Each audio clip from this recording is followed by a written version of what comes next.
We're moving through the Exodus story, and in Parshat Bo, we read about the final 3 plagues. God brought down plague after plague on the Egyptian people, and the Israelites passively sat back and watched in awe.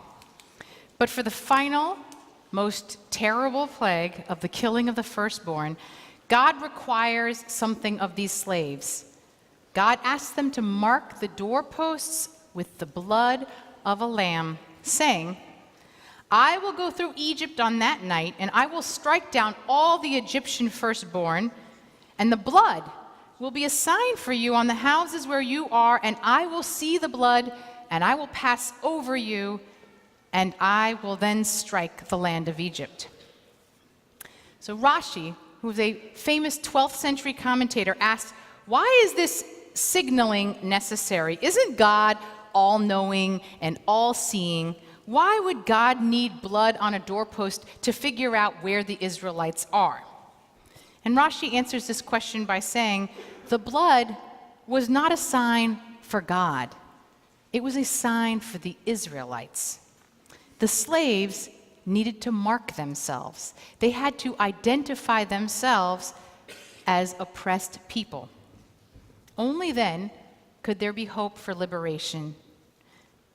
Imagine how risky it must have felt for them to do so, to make their resistance public. The Israelites had been enslaved and abused. How could they trust that if they identified themselves, they would then truly be free? And what if they marked themselves and nothing happened? What if the powerful Egyptians woke up the next day and took note of the rebellion in their midst and punished all of them? This is an ancient story of oppression and yearning for freedom, but it's also a modern story that is playing out today.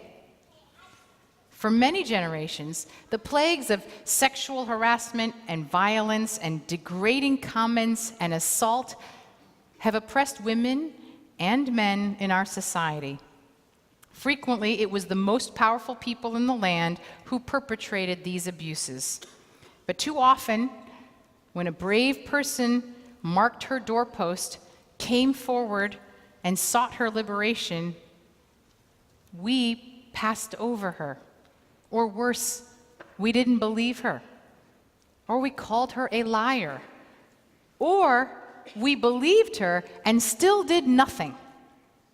For too long, those who were willing to step forward did not always find freedom or justice, but indifference, and sometimes even ridicule or punishment. It has been tremendously powerful to see what this Me Too moment has done for the liberation on these issues, this plague of our society. But I cannot help but think of the many ways that we, as a Jewish community, have been responsible for allowing this abuse to happen in our own communities for so many years. I knew there were times when I had been complicit by being silent, but I hadn't thought about the way that I might have been complicit by what I sang. Now, the average Jew in the pew is probably not aware of most of the composers of many of the melodies of our prayers, but there's probably no songwriter more ubiquitous on any cue sheet of ours than Rabbi Shlomo Carlebach. He wrote the melodies, let me tell you just a few.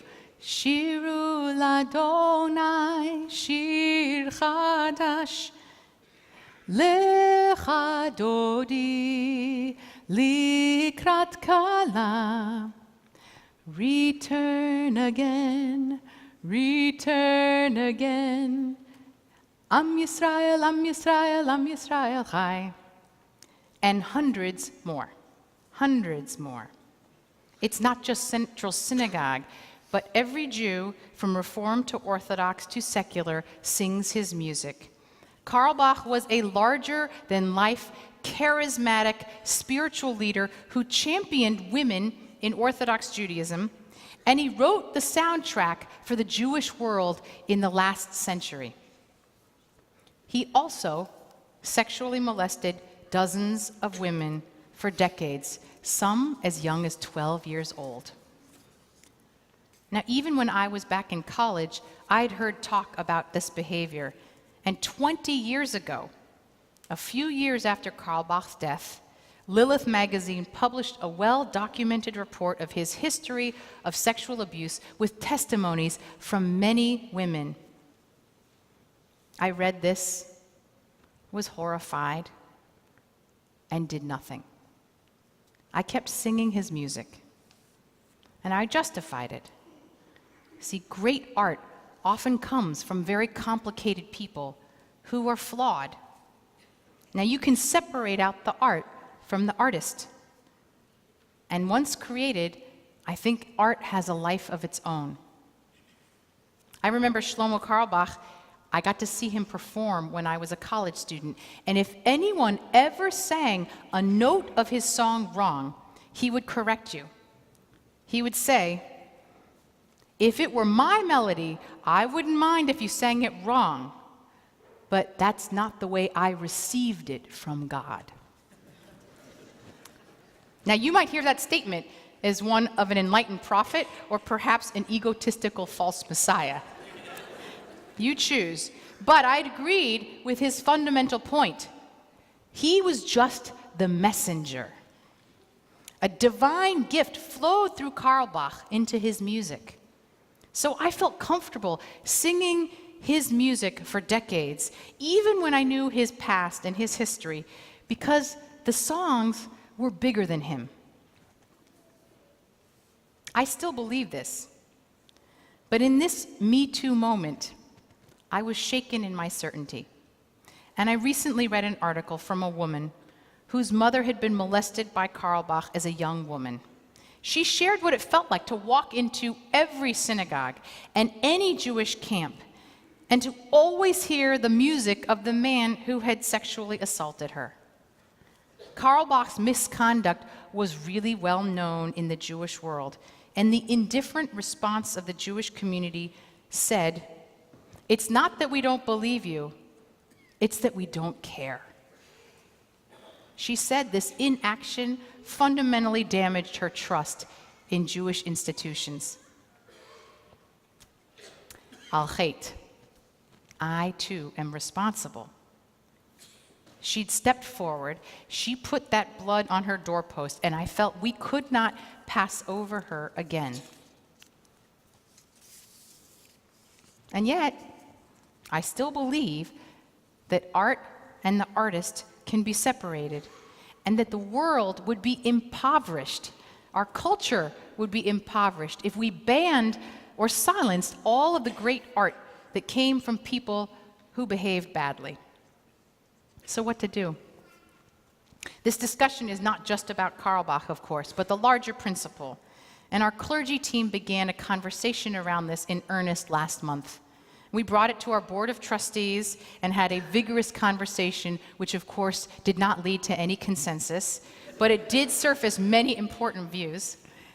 And I had this conversation with our Mishkan Minyan, a new intimate Shabbat morning service when we were back in December, and with our live streamers who all weighed in with a lot of opinions. I also discussed this with Neshama Carlebach, Shlomo Carlebach's daughter, whose life's work has been intimately connected with her father's legacy, and who supports this conversation and our efforts to heal some of these wounds. In the end, our senior leadership felt that our responsibility in this moment was education, not erasure. We decided that we are going to take a moratorium for 1 year on singing any Carlebach music at Central Synagogue, and that we would speak and teach about why we are doing so. We hope that this communicates to those who've been victimized by Carlebach that we hear you, that we are not indifferent. And in this coming year, we will see what new music and new sound emerges in the vacuum that is created with Carlebach gone. And when we bring his melodies back to Central in a year, it will feel different because our sound will have changed. In Parshat Bo, God does not liberate us from Egypt until we are ready to step up and mark ourselves as oppressed. I think of the bravery of those Israelites who put blood on their doorposts so that we might find freedom. We each have a role to play. We have a new song to sing. And I think that could bring all of us closer to that liberation. Amen. Thank you.